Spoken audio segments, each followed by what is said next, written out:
So here's a gift for you as you celebrate today.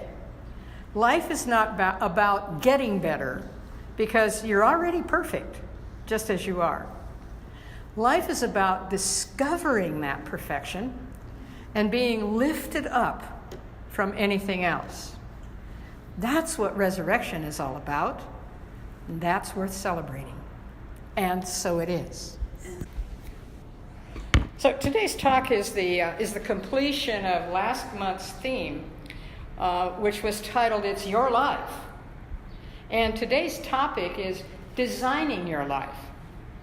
In most of the Christian sects today, as you know, it's Easter Sunday, and that is a celebration of the life of Jesus. Over the years, I've done a series of talks related to the metaphysical meaning of Easter. In fact, I didn't realize how many I had done until I went back through my notes and my flash drive and found one for every Easter since 2000. So that's what that packet contains, is some of those notes. And the last 3 years of Easter Sunday talks are up on YouTube. So you can go and listen to those in their entirety, or you can go to the website or to Facebook, our Facebook page, and there's a link there now that you can go to our YouTube talks. So my intention today, as I mentioned a few moments ago, is to give you a brief summary from those talks, and then direct your attention to defining how we interpret what's referred to as the crucifixion and the resurrection of Jesus in science of mind. As a matter of fact, there is less information about the crucifixion, far less, than there is the resurrection. And that runs true to the body of knowledge and practice of our philosophy. Because while we don't deny the fact that there are challenging things that happen in people's lives, what we know is that pales rapidly and dissipates when we begin to work on the positive and life-affirming practices that we use in this philosophy. We have 2 accredited classes in our compendium of accredited classes that address the stories in the Bible. One is titled the Metaphorical Bible, and the other is the Metaphysical Bible. And there are some subtle differences between the two, but both of them come at this from a philosophy that looks for current day meaning in some of the ancient stories that exist in the Bible. The Bible is an enormous collection of stories, some of which may be mythical, some of which may be true in actual description, many of which have been translated a number of times, and as a result, the meaning of words has changed as those translations occur. So one of the things that we always look at in metaphysics is, what is the backstory? What is the story behind the story that can be utilized in modern day usage? So we also honor and work with Emmett Fox, who is from Unity, because he has also addressed this concept of the crucifixion or the suffering of Jesus and the resurrection following in his writings as well. So, as I said earlier, after this part of today's service, we'll turn the recorder off, and as I offered last Sunday, we'll give those of you who choose to use our Standing in the Light format to share individually an instance in your life where you experienced a resurrection from an old paradigm which you realized was holding you in bondage, perhaps even crucifying you in an emotional or a physical way. Whether this past week Any of you have followed or relived in your mind the story of Jesus' betrayal, crucifixion, and resurrection, I'd like to offer you today that each of us has reason to celebrate whatever we have been resurrected from, at least where our false beliefs are concerned. Whenever we have been revived from a life of inaction or misuse into new vigor and meaning, whenever we have risen in awareness, it's pretty hard not to rise in awareness.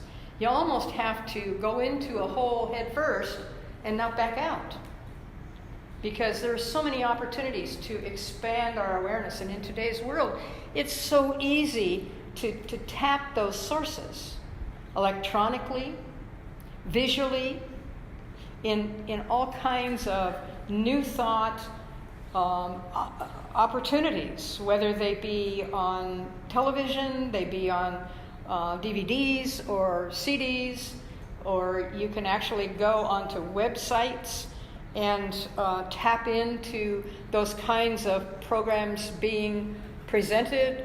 We have a member of our congregation who does that on a regular basis, who chairs and leads one of those. So there are limitless opportunities to expand our consciousness.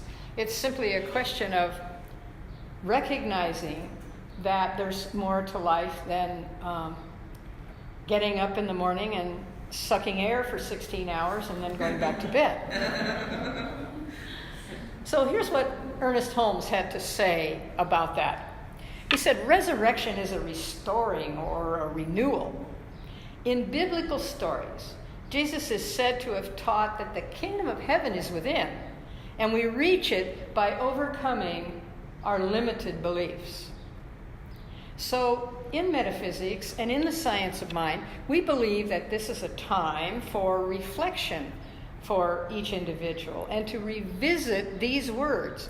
Do not be conformed to this world, but be transformed by the renewing of your mind, which is also from the New Testament of the Bible. It's interesting how when you bring some of these things up and you look at them in the light of metaphysics, how much sense they make and how much easier it is to take those translations and utilize them in today's world.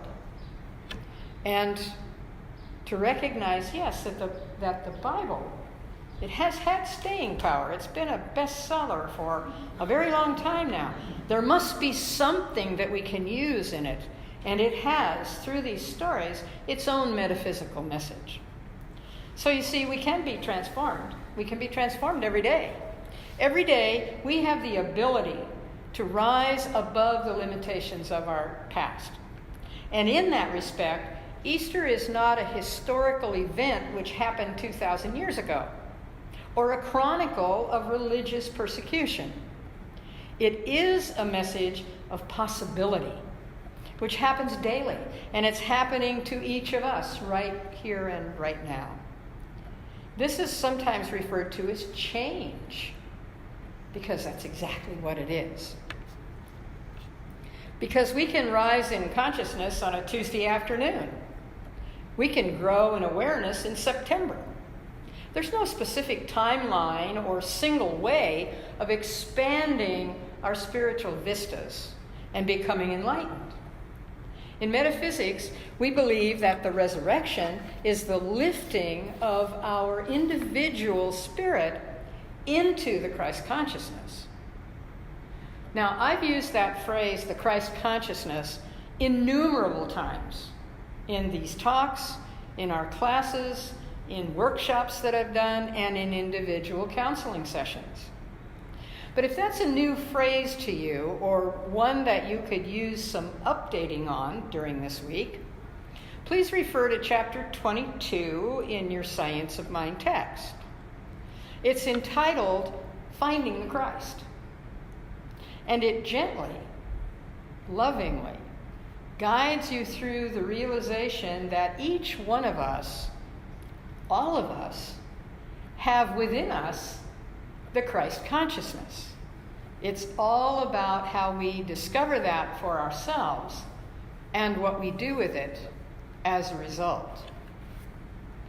Dr. Barbara Marx Hubbard, who calls herself an emergent evolutionist, isn't that a cool term?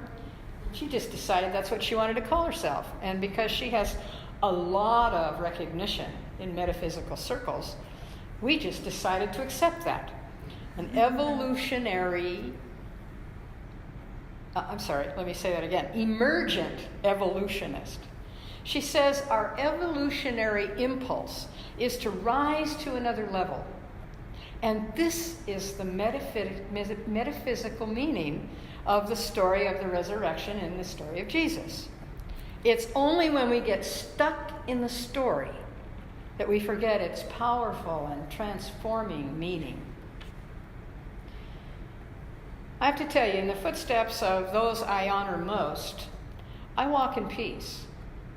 And I believe that this story about Jesus originally was never meant to focus so much attention on its negative aspects. I do believe that when and if we choose to suffer, we can be released from that by being resurrected. That is, by being restored, renewed.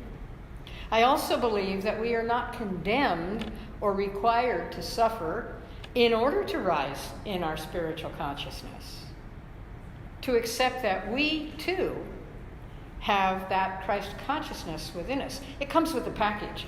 It comes upon the creative spark that you are that becomes a spiritual being having a human experience here on planet Earth.